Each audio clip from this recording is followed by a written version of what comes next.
Hello fellas. Welcome back to Top 5 Choices. This is Haley from Top 5 Choices, and I hope you all are doing good. In today's video, I am going to do a detailed review and pick the top 5 best desktop computer, 2022. After doing proper researches, we came to the conclusion that meets the best in terms of overall. Kindly leave a like if you find this helpful, and I'd appreciate if you subscribe to my channel and turn on post notifications if you haven't. We will be also providing affiliates link to purchase from Amazon. Kindly use it for best offers and purchase from anywhere in the world. We'll be back with more videos. The design of the Dell XPS Special Edition is one of its biggest appeals. The compact form factor for a desktop makes it easy to work into just about any workspace setup you have. The several ports on the front of the PC, including a USB Type-C port and an SD card slot, make it very versatile regardless of the kind of work you're using it for, and the large number of back-facing ports mean it can handle whatever you throw at it. The inclusion of a DVD/Blu-ray drive is also pretty handy and isn't something you see a lot of these days, even though some business software and records still use the disk format. Long-term solutions are important for enterprise users especially, but are just as relevant for home users who might have a ton of software or data they still need to access. Moving away from function, the chassis is beautiful. The Dell XPS 8940 Special Edition's mineral white chassis is a definite change of pace from the characteristic black chassis on most Dell computers. In fact, the XPS 8940 Special Edition immediately reminded us of the Dell XPS 13, which is easily one of the best laptops we reviewed last year, in large part because of its design, making this model an excellent complement as a desktop counterpart given the hardware in the configuration we tested. It's no surprise that the Dell XPS 8940 Special Edition scores very high in our benchmarks.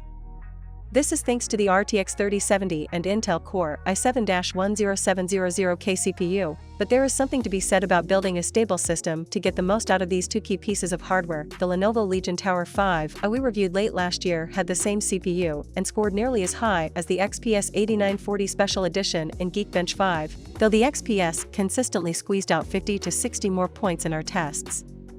It's not blowing the Legion Tower 5i out of the water, but a consistent lead is a consistent lead. The RTX 3070 obviously shines, scoring very well in our 3D Mark tests, as we expected. HP is quick to boast about some of its all-in-one specific firsts: the first display HDR 600 screen and first with NVIDIA GeForce RTX graphics, as well as to make some oddball best claims, like it's world's loudest AIO and the world's widest 4K screen in an AIO.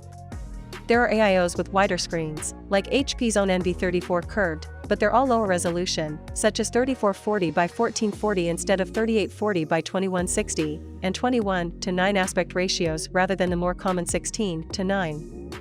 The ultra-wide displays can be an issue for graphics work, as well, since the curve can mess with your perception of straight lines and negatively affect color accuracy/uniformity.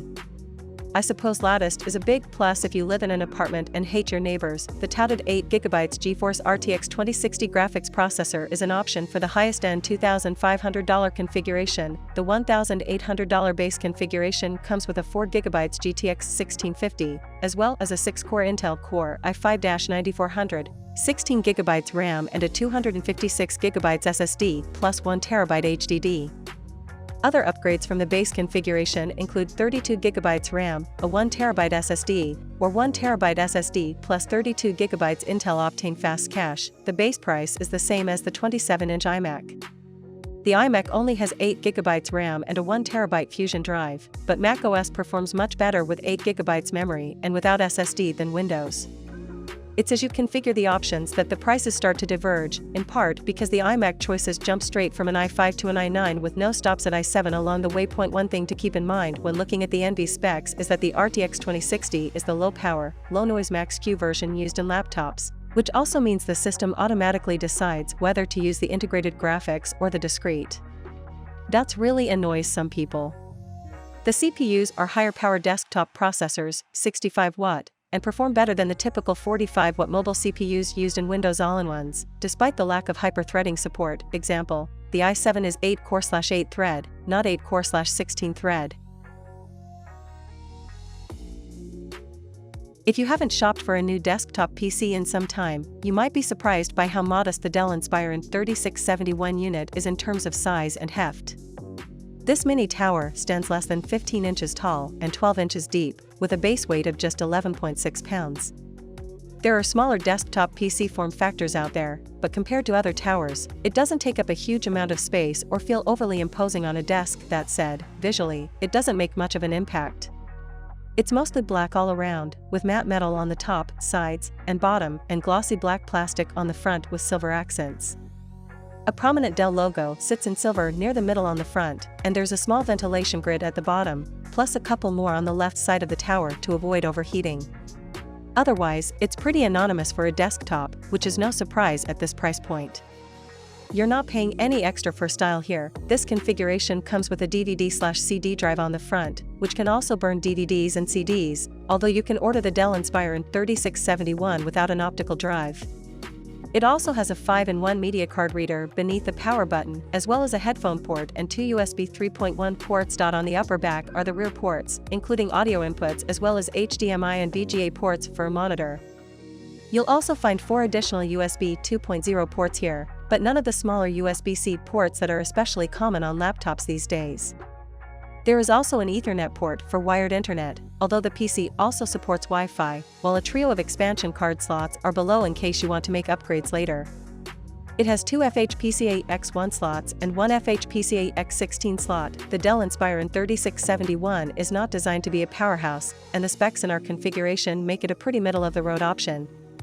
It runs a hexa-core Intel Core i5 9400 processor, and while it isn't the newest version, there are 10th generation Core i5 chips out there. At least it's pretty current.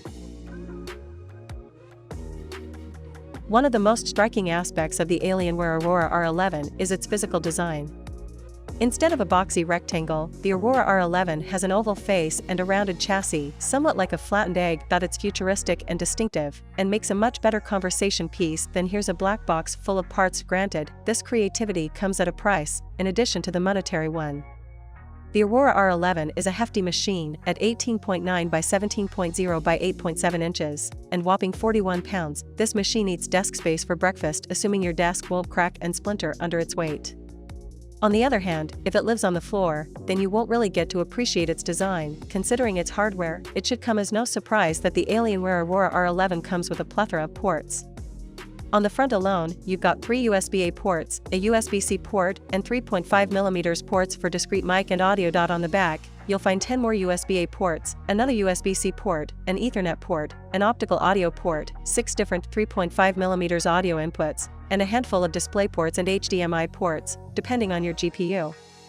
Generally speaking, it's a generous amount of ports, although I feel like having only 2 USB-C ports is not as forward-thinking as it could be for a machine that could very well last between 5 and 10 years. The Alienware Aurora R11 represents my first time using an NVIDIA GeForce RTX 3090 card, and the GPU was as impressive as I'd hoped. Coupled with the Alienware 25 gaming monitor, with a 360Hz refresh rate, more on that shortly, the Aurora R11 played some of my favorite PC games more beautifully and fluidly than I'd ever seen them before. Whether you want to fuel ultra-high frame rate, 1080p gaming, cinematic 4K gaming, or something in between, the Aurora R11 can support your setup. Apple has managed to reinvent one of its most iconic products with the release of the iMac by not only improving upon its predecessor but doing so in stunning fashion. Where the previous iMac had started to look outdated with its hand-me-down looks, the model is refreshing with its modern and svelte shape. Part of this design overhaul is the size of the screen. The 21.5-inch display is now gone, replaced by the larger 24-inch one, though the 27-inch iMac is still available. While the screen is much larger, the dimensions of the iMac is not remarkably different from its predecessor, coming in at 54.7 by 46.1 centimeters with a depth of 14.7 centimeters, while the prior 21.5-inch model measures 52.8 by 45 centimeters with a depth of 17.5 centimeters. Incredibly, the screen on this iMac is only 11.5mm thin. So, this model gives you all that extra screen real estate while not taking up much more desk space. And, considering the fact that it is slimmer and lighter as well, the 24-inch model weighs 4.48 kilograms compared to its predecessor's 5.68 kilograms. It's an even more portable and flexible all-in-one computer, while the iMac, 24-inch, 2021, looks like it'll be able to offer similar performance to the similarly spec'd MacBook Pro 13-inch, M1, 2020. It won't be able to compete with the kind of power the iMac Pro was offering. It also seems that the 16GB RAM limit of the M1 chip strikes again here. If you're after more memory, this isn't the PC for you. It's also worth noting that the most affordable model of the new iMac, which comes with an 8-core CPU and 7-core GPU, also comes in fewer colors. 4, has only 2 Thunderbolt/USB 4 ports, missing 2 USB 3 ports of the other models, has no Gigabit Ethernet, and no Touch ID sensor on the Magic Keyboard.